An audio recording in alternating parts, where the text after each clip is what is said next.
Live from the SABC's Auckland Park studios, welcome to this Tuesday edition of the Watchdog. My name is Vuyo Mvogo. On the show tonight, we have given ourselves 100 days to finalize what I call a comprehensive social compact. Well, 100 days have come and gone. Whatever happened to the President's Social Compact promise? We'll speak to Business Unity South Africa President Bonang Mohale. A new plan to end the electricity crisis. But what about coal, which the country has in abundance? Our panel for this evening tackles the big elephant in the room. Comrade Bheki Mtolo obtained 894 votes. Let me officially declare Comrade Bheki Mtolo as the provincial secretary. And as part of our build-up to the governing party's crucial policy conference, we introduce you to the man who yesterday assumed the job of running on a full-time basis the biggest and perhaps the most powerful KwaZulu-Natal province of the ANC. The Watchdog starts now.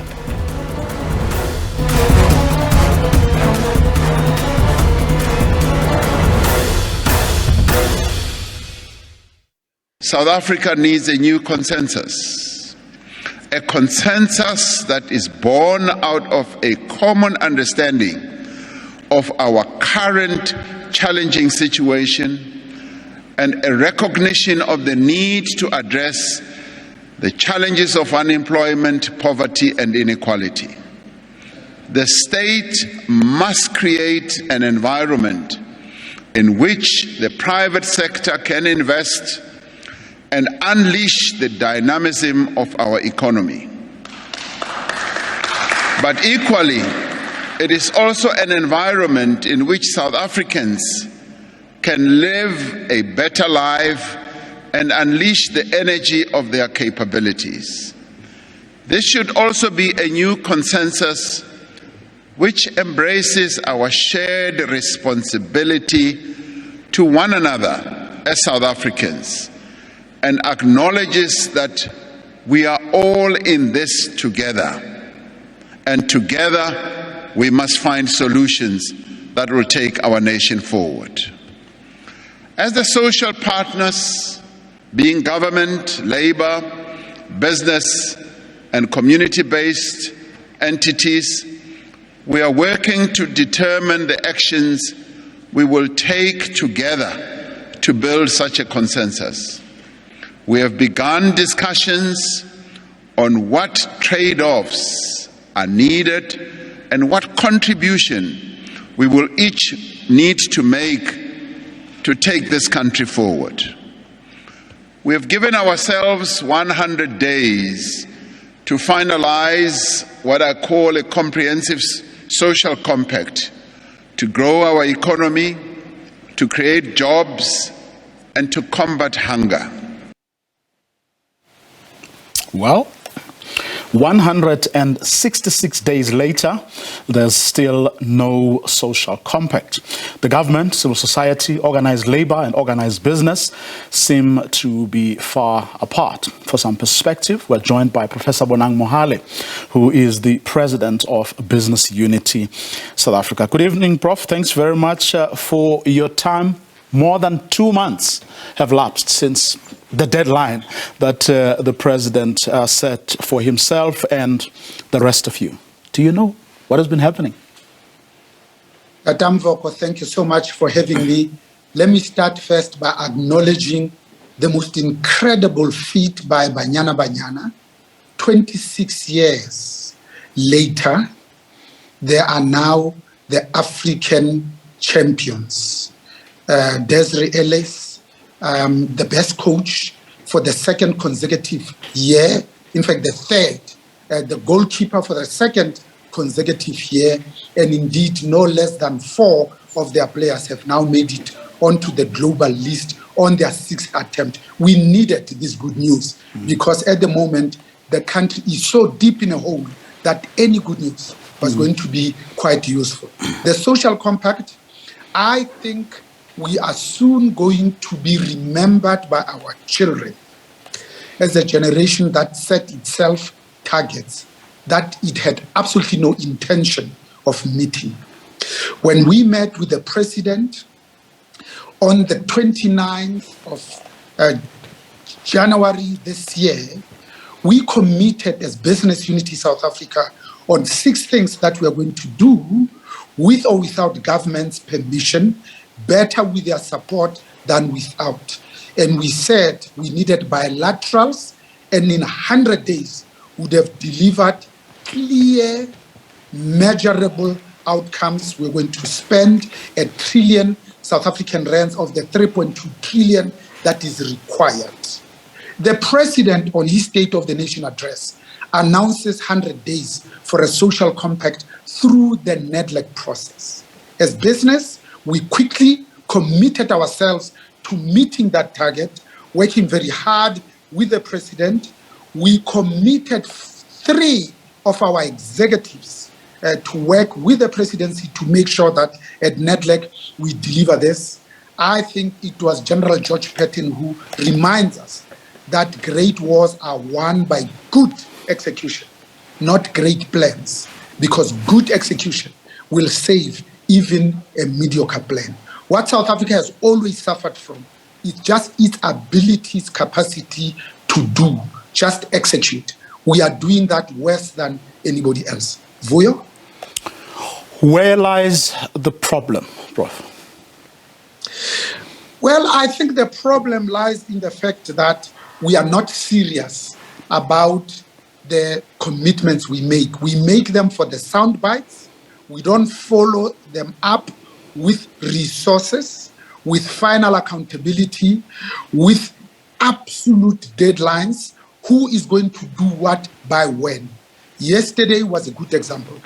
The president's response to our urgent need to intervene on this energy crisis. First, they didn't even want to acknowledge that it is a crisis. I think he responded very beautifully. The president gave us only 5 normal interventions.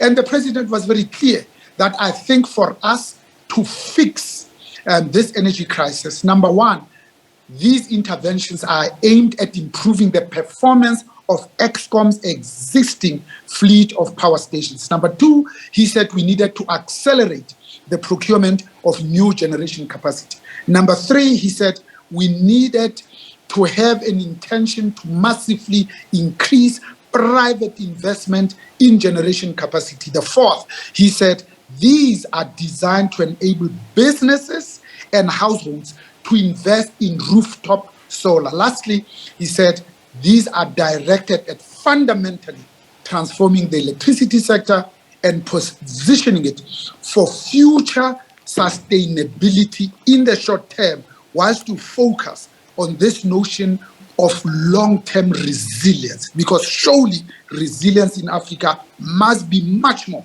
than the food, energy, water nexus. So, but what I meant to go back to my original question. You spoke about how we're big on plans, but we fall short when it comes to execution. Is this what has happened to the social compact? In other words, you know, grand announcements were made, but when it came to committing to it, some of the players were nowhere to be found. Yeah, somebody has to do the dirty work. Somebody has to do the heavy lifting. And we were quite prepared as business to do that. By the way, we wanted to do it the same way we did with the vaccine rollout. We wanted to do it the same way that we responded to this pandemic by wanting to root out and defeat this COVID-19. But you see... So why couldn't you? What happened? Why couldn't you? No, I think... so we put together JSOCs that were meant to meet weekly with the president to drive this with the singularity of purpose. Frankly, I think the politicians, together with Labour, were focused on other things. I was going to say, Vuyo, and we know how to do this. For instance, I mean, South Africa has the abilities and capabilities. Remember the period between April 1997 to September 2005, when Eskom successfully electrified about 1,000 homes per day. So we know how to do these things. They also fully paid off their debts. They had rating agencies conferring a rating that is higher than sovereign. And they also won the best power utility in the world. All of these, while government refused to invest in electricity infrastructure. The recipe was very simple. Number one was visionary leadership. Number two, comprehending the shareholder compact. Three, it was about meritocracy and fierce independence. But also, from 1960 to 1992, Eskom installed 19 power stations, delivering a new power station every 20 months. In 28 years, this ANC-led government has not delivered one complete power station, Mitupi, Kusile, Ingula, not on time, not on budget, not in full. Therefore, the plan was to reduce our over-reliance on the almost 40-year-old power stations. And of course, by the time we reached 2000, the country should have been able to reduce the real price of electricity by, say, 10%. It produced 56 gigawatts of electricity with just 17,000 employees. Now we are probably at 36 gigawatts with 48,000 employees. After some of them have left and some management action, we are still today talking about 44,772 employees. So you can see it's not that we need to learn anything new. All we have to do is to exercise our mental muscle to remember how we used to electrify 1,000 homes a day, every day, when the chairman, Dr. Ruel Khoza, was at the helm of Eskom at that time. And what did government give us during the height of state capture in the lost decade of Eskom? We had 12 CEO. We had 6 chairpersons. We had 60 non-executive directors that collectively we paid 514 million rand. At the time, that business was yearning and screaming for regulatory certainty and policy stability. Vuyo? Of course, I mean, we are feeling the impact of the numbers that you've just given us. And Eskom is a big part of the problem. It's holding the economy back. And the social compact that we are talking about, which the president hasn't delivered on more than 2 months after the deadline, is supposed to address the country's economic problems, help us create, the jobs we so desperately need. We have record high unemployment levels as we speak right now. Now, 2 things before I let you go, Prof. One is, I think South Africans would be keen to know what it is that the government in particular has not done or has not been doing over the past 5 or so months that we've been talking about this. And then secondly, how do we then, how do we move forward? Because something needs to happen. Because as many people have been saying, we're sitting on a time bomb, an economy that is not performing, record high unemployment levels, which can lead to all sorts of things. So Vuyo, you're absolutely spot on. So number one, we like overcomplicating things because we like the sound of our own voices, rather than simplifying it, which is the work of leadership. There are really 2 both systemic and systematic challenges that are confronting this country. Some would say existential crisis. Number one is youth unemployment. At 74.9%, it's a powder keg that is just waiting to explode. Number two is Eskom. And in particular, we should be talking about stable, predictable, and reliable energy supply. Those are the two ones. But like typical politicians, we'll talk about the triple challenges. There's only one challenge. The challenge is stubbornly high levels of unemployment, period. Because this then leads to increasing levels of inequality and increasing levels of poverty. All of them can be addressed with one thing and one thing only: when you have the singularity of purpose and laser focus on what needs to be done. It is unemployment. Fortunately, we engaged with the president in his typical engagements with all the four social partners. And we're very clear. We were crisp, concise, and precise in saying to the president, in fact, Mr. President, what needs to be done are very few simple things to end load shedding fast. And here we're talking about no more than 24 months. And we said to the president, number one on that list surely has to be the immediate no regret actions that must be urgently implemented, not spoken about. Fortunately, we have experienced significant reductions in renewable energy costs. I mean, the cost of wind has gone down 82%, the cost of solar 91%. So various scenarios show that additional renewable energy capacity will significantly reduce even gas generation and unserved energy, thereby improving Eskom's own financial situation. In fact, we said we need about 1.2 trillion rands that is urgently required in electricity investment to modernize and expand the grid infrastructure that is critical for correcting the shortfall of about 18 gigawatts. In total, we're talking about really 60 gigawatts that needs to be addressed almost as a matter of urgency. We said we needed to deliver on the legal separation into the three divisions, that is generation, transmission, but also distribution. We've been talking about it for 3 years, and yet it hasn't happened. Why it takes so long? It is really beyond all of us. We needed to focus on the financial sustainability of Eskom, because this is a key enabler to a sustainable electricity supply. We said we needed to focus on both planned and preventative maintenance. That must be escalated. We said we needed to expedite the update of the integrated resource plan that we last revisited in 2019. In 3 years, we haven't even looked at it.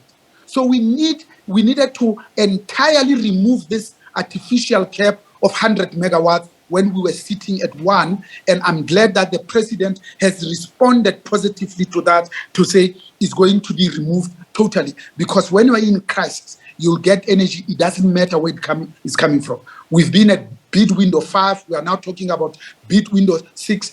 And I think we need to say to the president, let's escalate what you have now announced yesterday, which is scale up the rooftop photovoltaic with appropriate tariff framework from NERSA. We need to accelerate even containerized microgrid solutions for commercialization, and we need to do this really at a scale. The renewable development, we need to increase the focus on demand-side management, and we need to look at energy efficiency almost as a matter of urgency. We needed to look at just energy transition by repurposing and repowering through public-private partnerships. I mean, that model is the best in the world. The last time we did it was in 1996 with Nkosi Albelutuli Central Hospital. After that, because of ideology, we simply left it. I think we need to continue with the regional integration efforts. We need to ensure that our policy is aligned. We need to exercise our influence, good governance, and decision-making that is enabled, rather than having to run from one pillar to post. And fortunately, the president heeded our call by saying there must be a single focal point of entry whenever you deal with more than 11 departments that are associated with just energy. And I'm not even talking about the 16 departments that are in the economic cluster. Tatu Mvoko.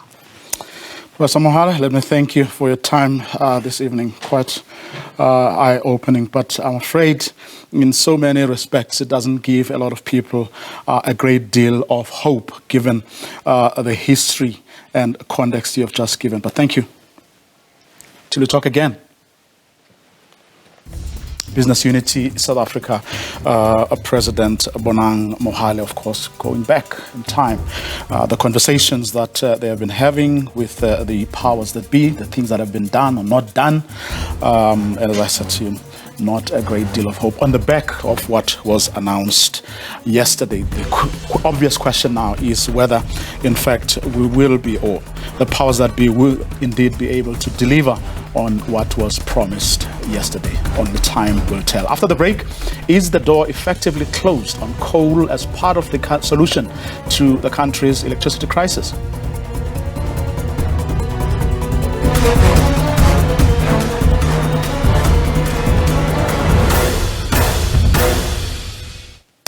Welcome back. Many nations, among them China, continue to use coal precisely to avoid the crisis South Africa is currently experiencing. The Germans recently announced that they could dispatch as many as 3 gigawatts of coal power generation to strengthen security of supply. That's if Russia was to cut gas. Energy Minister Gwede Mantashe has been steadfast in his views about the economic importance of coal in any and all discussions around a just transition from a high carbon to a low carbon economy. South Africa has a lot of coal, he has argued, saying we are still dependent on the resource for our base load and energy security. That's apart from the fact that coal also brings massive revenue and employs thousands of workers. To look at the pros and cons of continuing with coal, we have Professor Hartmut Winkler, who is Professor of Physics at the University of Johannesburg. Professor Samson Mampweli is the Director of the Stellenbosch University-based Center for Renewable and Sustainable Energy Studies. Good evening to both of you, and thank you so much for your time. Good evening. Good evening to you. Well, very little, yes, was said, last night about the coal and how we're going to, where it features, as we deal with the current crisis that the President spoke about or outlined yesterday. And of course, some of the issues that Professor Mohale, who I just spoke to, was talking. Just your views on whether,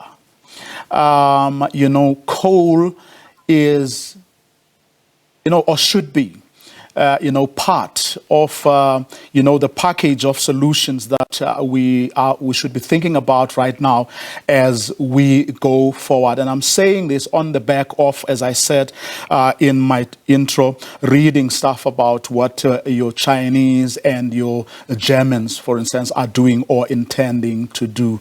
If I may start with you, Professor Winkler. Yes, coal is a reality. At the moment, more than 80% of South Africa's electricity is generated from coal. So clearly, this is something which is not going to go anytime soon. What the plan is that the many coal power stations, which are now aging and are causing most of the problems that are leading to load shedding, are eventually going to be phased out. Now, that's a process which I see taking 20, probably even more years.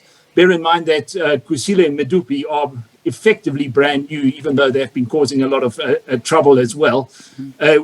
One certainly is not envisaging closing those down in much of a hurry. But at the moment, the situation is that, as I said, South Africa at the moment gets more than 80% of its electricity from coal. And if you look at solar and wind, which play a very large role in many other countries, that's at the moment sitting between 6 and 7%. So it's almost nothing. And it's clear that the international trend is towards much more wind and solar. So that's where I see the country heading. I see this as an incremental process. It's not a situation where suddenly all these Mpumalanga power stations are going to switch off one after the other. So coal is around for a while, but it's going to get less and less. And I think that's just the reality we're facing. Professor Mampweli? Yeah, I agree with Prof. there. So what's happening is, and I want to touch on your introduction when you talk about countries such as China and Germany. The Germany part, and I've been to Germany many times, and I understand their energy situation. So the Germany part has been affected mainly by the war in Ukraine.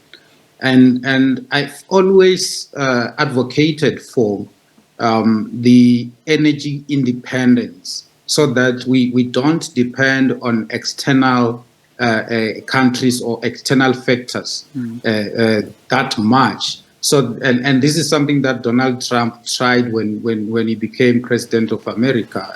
That's one thing that I can credit him for, save for the rest.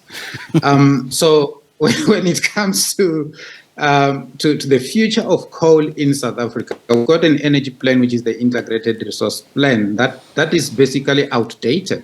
And I've been saying this for quite some time. And I agree with the previous speaker that plan was supposed to be updated after a year or a year and a half, because the landscape started changing. Now, if you look at the current interventions that were introduced by the president, that changes the entire landscape completely, because now we're going to have a lot more renewable energy coming on board from private generators, from homes, from all over the show, which would then mean that in the next 2 to 3 years, we will have a good share of renewable energy in the system, and we will have a lot of what we call distributed generation, because many people are basically not happy with the way things have been happening at Eskom, and they started producing their own. And with this opening up of the sector to say you could produce as much as you can without a generation license or a power purchase agreement, we're going to see a lot more renewable energy coming in. Renewable energy technologies have become cheaper than coal power plants, for instance. The cost of battery storage systems is also going down across the world, which is one of the biggest costs in your renewable energy, especially your small scale solar PV or embedded generation. What I envisage is that the new IRP, and I don't want to preempt it, but I envisage, based on the announcements that were made by the president, and as well as some of the interventions that that government has been putting in place, we envisage that the new IRP, when it comes out, it will have a good share of renewable energy, augmented with gas as well. Yes, coal power stations, we still need them, because I rely on science and engineering. I need to agree where science and engineering agree. We need coal power stations to provide things such as inertia, which is basically your grid stability. You need some moving machines in some of the power stations, but that also can also be dealt with using things such as synchronous condensers. So the more renewable energy we introduce, the more we interfere with the stability of the grid. And then we need services such as inertia that should come from either coal power stations or synchronous condensers. And I've been looking at the synchronous condenser market all over the world. That market is growing very fast, and that's because many countries are starting to turn to renewable energy with synchronous condensers on their grid. I see coal power stations being reduced to about 30 megawatts or maybe even 25 megawatts. But that's a process, like Harold said, that's going to take about 15 to 20 years, at most about 25 years. The reason, I mean, you are correct. I mean, Prof. In the case of Germany, it's because of the Russia-Ukraine situation. But by the point I was trying to make, what was I needed clarity from people like you is that here are they facing a crisis, right? They know the right thing to do, and they want to do away with fossil fuels. But the fact of the matter is that they are in a crisis now. So now they are not going to allow a position they hold to stand between them and energy security. Yes, that's very true. The issue, however, is that, like I said, it boils down to energy independence. And I'm going to make an example of the fuel prices that are hitting us hard, very hard in a moment. So countries like Germany and most countries, European countries, they had their just energy, their energy transition strategies actually, and their emission reduction strategies based on the fact that they will have a lot of gas from Russia, which is one stage below in terms of emissions if you compare that to things such as coal.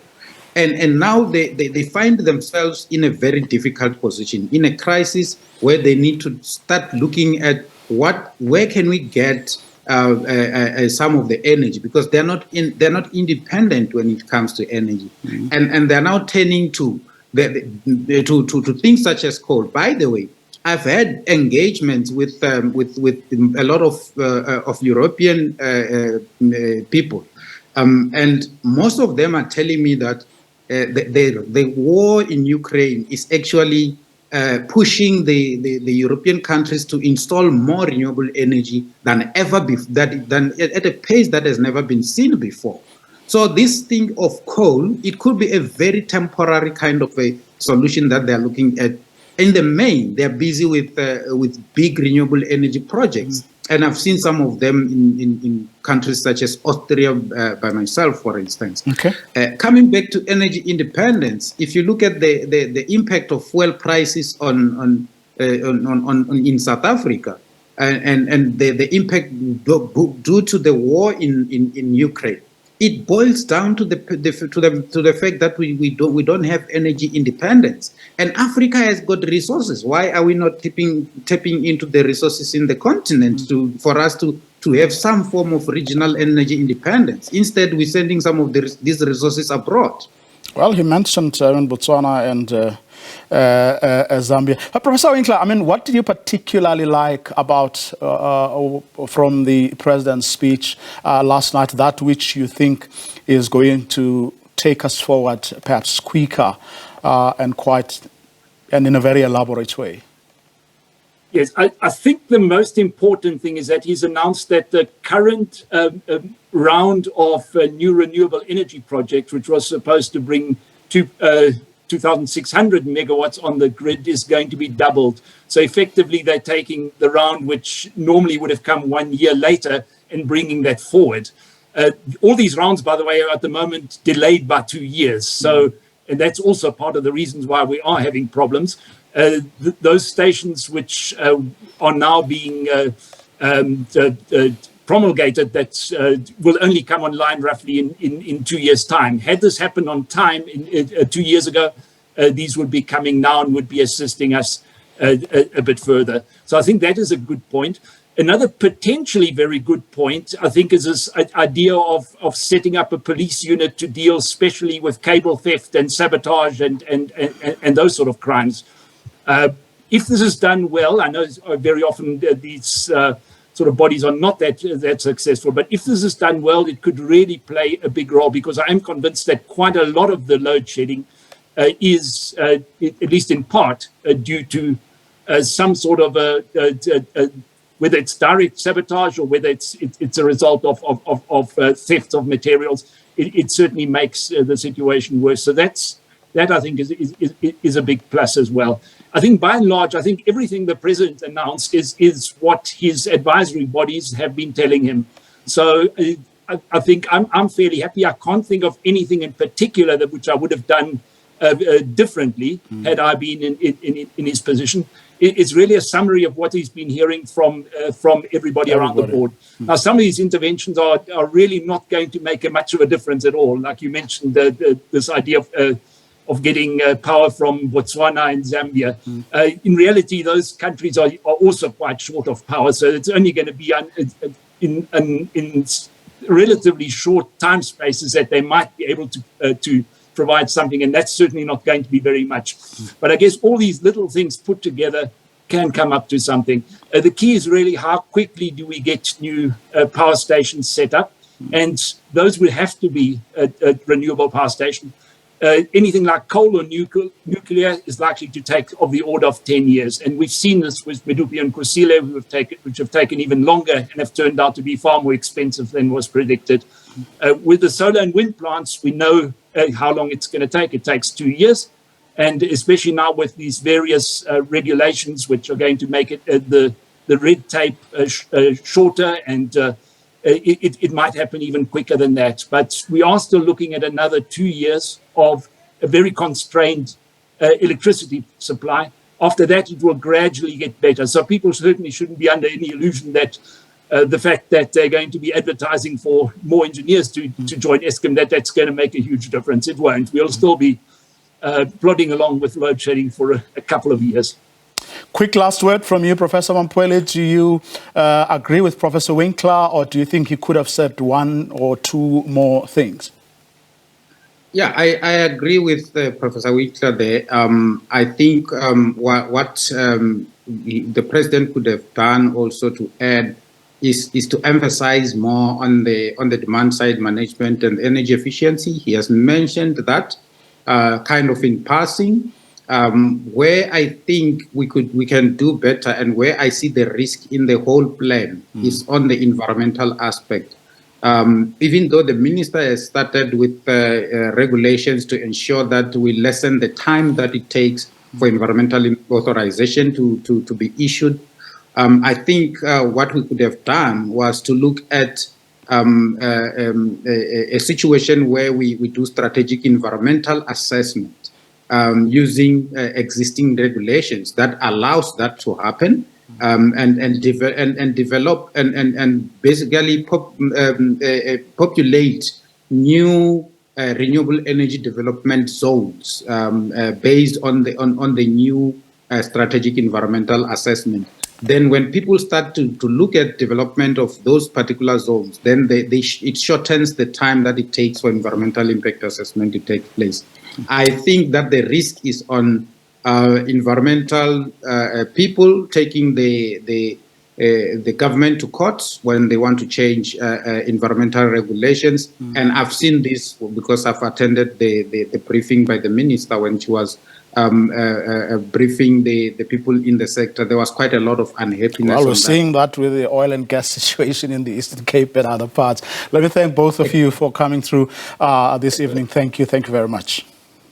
Thank you, Will. Up next, we introduce you to the man who yesterday assumed the job of running on a full-time basis the biggest and perhaps the most powerful province of the ANC. That's KwaZulu-Natal.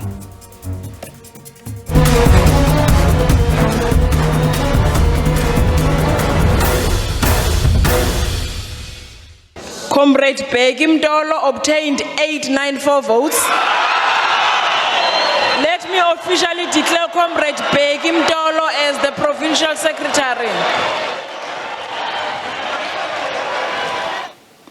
Well, the election this past weekend of new ANC officials for the province of KwaZulu-Natal has sent tongues wagging, while pundits continue to dissect and analyze what it could all mean for the ANC, but also for the country. We as journalists are also trying to find out who these officials are and what drives them. Siboniso Duma may be the chairperson of the party in KwaZulu-Natal. Bheki Mtolo is the man who is going to run the party in that province full time. He joins us on the line from Durban. Good evening, sir. Thanks very much for your time. Congratulations are in order. What's on your to-do list? Good morning, Putvoyo. A long time, and to viewers. No, I think the conference went very well. It was a very good conference, smooth conference, did everything on time. it was the first time that the conference adopted credentials in 15 minutes. It was so smooth. And we have put 5 priorities for ourselves. The first priority is that we'll work with the provincial government to develop a very comprehensive water master plan that can be measured, that gave key milestones, that will be quantified with how many dams we need to build in KwaZulu-Natal, how many reservoirs we need to build, how much it's going to cost us to provide the water in the province of KwaZulu-Natal in totality. Then we therefore budget per district. And then we make sure that every single year budget here, we can now know how many people have been connected with water until when we finish our term of office. We can now be able to say, when we're elected, so much people were having water in KwaZulu-Natal. So we've moved from there to there. Then the second one is that we need to create jobs. People in KwaZulu-Natal are unemployed, like all over the country.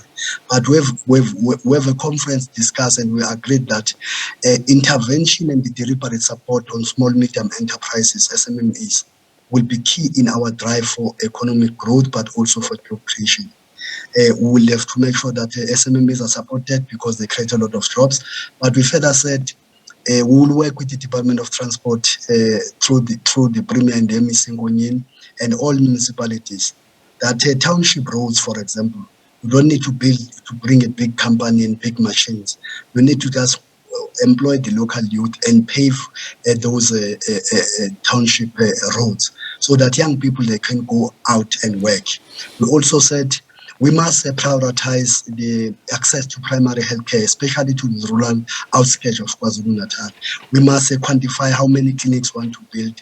We revitalize hospitals. We build so that at least we must develop a particular radius of kilometers from home to a private, a public facility, health facility, so that the elderly, the pregnant women, and people with disabilities can access a primary health care timeously and effective. Then we also said we need to create a social compact with civil society, structures of civil society. Key among those, it's traditional leaders, because traditional leadership have a lot of influence. The way they are managed and they are demarcated, they can manage villages. They know they got headmen or izinduna in every village. It's easy to connect with them. But they are also respected in society. And if you work with them, there are things that cannot happen. And then we present this plan to them so that they know that the ANC wants to change the lives of the people of KwaZulu-Natal. Here is a plan when it comes to water. Here is a plan when it comes to public health care. Where is a plan when it comes to job creation? We also said we need to have a massive upgrade in construction and rehabilitation of road networks, because road networks, they also contribute in the economy growth, because they are part of distribution of wealth and goods and services. We need to quantify how many kilometers we need to build a year, how many that will be blacktop, how many that will be gravel roads, how many that they need consistent maintenance. And then we budget, and then we divide this per district. We know that when you go to this district, these are the kilometers we need to construct per year, and then we quantify that, and then so that we can measure that, because performance is measured based on the correct and the scientific information. Then we therefore said we need to also roll out electricity. And the last one is that we need to also invest a lot in terms of early childhood development centers.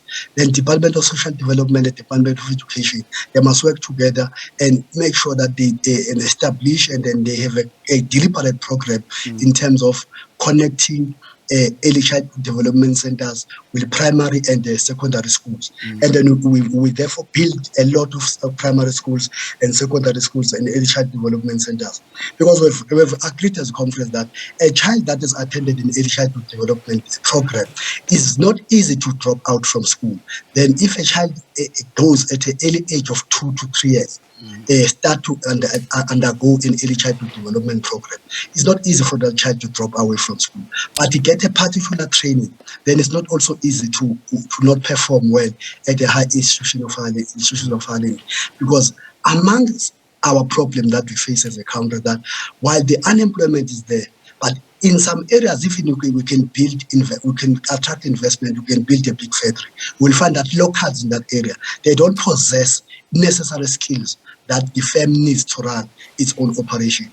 Then they become unemployed, but also unemployed. Then you need to connect the issue of state development and prioritize education. But we therefore said, once all that is done, we must also unite the ANC, because the ANC that is united, that is focused, that is got no internal problems, it will be the ANC that will do all these things. Because an ANC that fights amongst itself, it can't do this. We said unity will become important to us, so that we make sure that everything that we commit ourselves to do, it finds an ANC that is cohesive, is serious about its work. Because remember, this conference was not about the conference about ANC members and supporters. It was about a conference that has to respond to the issues and challenges that are facing the people of KwaZulu-Natal.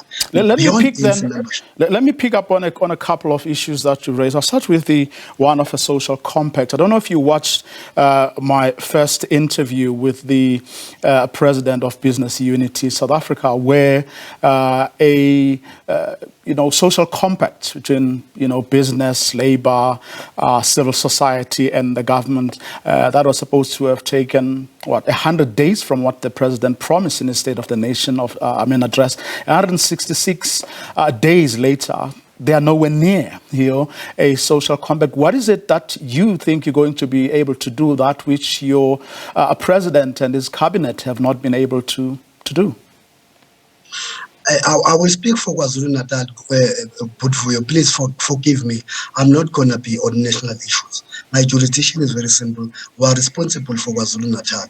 Then I can tell you now, already there's a policy conference that is starting. In that policy conference, our delegation include ANC branches, include ANC structures from RECs, from PCs. It also includes traditional leaders. We've consulted traditional leaders. They've given us representation. We've also contracted business. There are prominent 4 business people that are attending that conference because they must go there and tell us when we are off track, to say we are in this space, we're in business, this policy we are proposing, it won't work. We must work based on evidence. Then that's why it started already. Let's hope you will succeed, because from what Bonang Mohale was telling us, business has been telling, national government, giving them simple things. They say that have actually worked in the past, but they are not being listened to. Well, hopefully, the provincial leadership of the ANC will be different. You talk also about the unity of the African National Congress that doesn't fight, an organization that where you don't fight among yourselves. Everyone is talking about what happened when President Cyril Ramaphosa addressed, or before he addressed that conference. Do you think that is now over? In other words, those fights are not going to continue, especially given the fact that this is an election year for your party? No, but for you remember that the president came in there. Yes, there are issues in KwaZulu-Natal, especially there are people that a majority of our people are unhappy with certain things. They tried to raise those issues. But the chairperson, Comrade Bonis, was very clear that issues are raised in a particular way in the ANC. And we tried quickly, and we intervened. And we thank delegates and the regional leadership, because regional chairpersons and secretaries helped us. And then delegates were calmed down. The president spoke about an hour there. Eloquently, when he was speaking things that we think they are good for us, we clapped hands. We can say the president received a very good reception. It was a small, a short discomfort, but when the leadership intervened, especially the chair, then the delegates understood, because delegates they put more premium on the success of the ANC. Then the what are those issues? Give us a couple. What are those issues that your membership is concerned about in the province? No, it's not a secret that not only the membership, The people of KwaZulu-Natal generally are not happy the way President Zuma was arrested, because we feel that injustice was done. An 8-year-old man is arrested, is not given a chance to a fair trial to defend himself. It's just it's a small thing to not attend the commission. You can't be arrested for not attending a commission.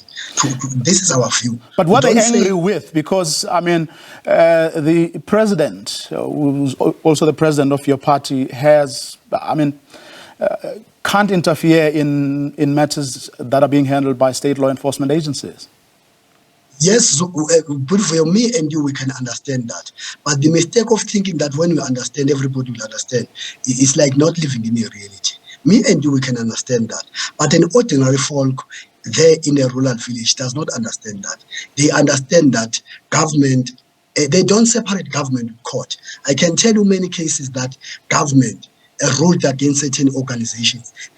Courts ruled against certain organizations. They believe that government should intervene. Well, you then, as their leaders, have a responsibility to, correct those misconceptions. Is that what you're going to do, or are you going to just keep on saying people don't understand things the way you and I understand them?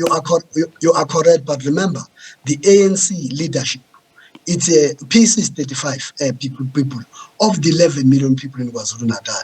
Also, the capacity in 4 years to reach every citizen is not going to be as easy as you think it is. Remember, these are not machines. These are human beings. They got their own thinking. They got their own views. They are not like a robot. When you press it, you program it, it must turn red, it turns red. These are human beings also. You must understand. But we are trying all our best to make sure that, I can tell you, the ANC in KwaZulu-Natal is stabilized, is united, is going to go out in full force to make sure that it changes the life of the people of KwaZulu-Natal with the 50 priorities we've put in.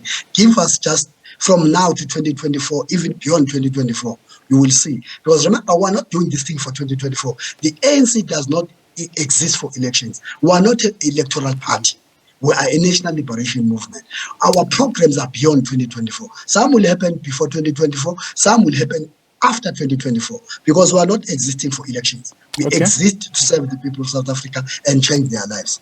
Mr. Mtolo, let me thank you for your time, but you and I are going to talk again later in the week at Nasrec. Once again, congratulations and best of luck. Thank you. Now, thousands converged on the OR Tambo International Airport today to welcome Banyana Banyana home following their victorious exploits at the Women's Cup of Nations in Morocco. Banyana Banyana won their first continental championship when they beat Morocco 2-1 in Rabat last weekend. In winning, they joined an exclusive club of only 3 countries to have lifted the trophy. We leave you with visuals from Banyana's Heroes Welcome this morning. Long one forward from here now. Sioposinwe has peeled off the marker. Sioposinwe still going. We're going to cut the ball back. Sioposinwe's ball played into the back of the net. Wawuqeda umdlalo unompempe. Awuthi 9 minutes ikayiphelile. South Africa ompetha baka 2022 Women's Africa Cup of Nations. Desiree Ellis ophumlando coach of the year.